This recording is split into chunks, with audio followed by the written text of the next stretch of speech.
ishlashi uchun Xitoylar mana shunaqa chiroyli imkoniyatni yaratib qo'yibdi-da.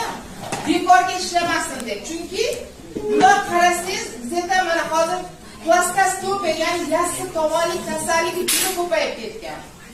Nima uchun? Chunki mana oyoq kiyimlarni ko'rib turibsizlar, arzoniga ham olamiz, lekin tarkibida ichida nimasi yo'q? Supinator yo'q. Demak, mana shu udobstvani qaranglar.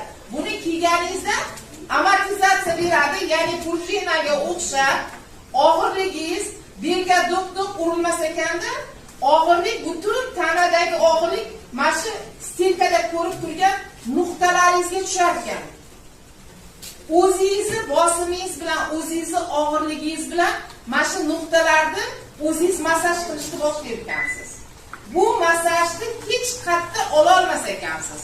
Pul berib massaj qildirsangiz ham mana shunaqa natija bermas ekan. Nima uchun? Chunki endi Alloh shunaqa yaratganda bizni. Tezga vaqtda masalan yalang oyoq ko'p yurganmiz, to'g'rimi? Nima uchun oyoqlar og'rimagan? Yalang oyoq yurgan paytimizda oyog'imizdagi tagidagi mana shu ko'chkalarimiz hammasi ishlagan ekan. 12 ta organ sistemamizning hammasini ko'chkasi mana shu yerda mujassam.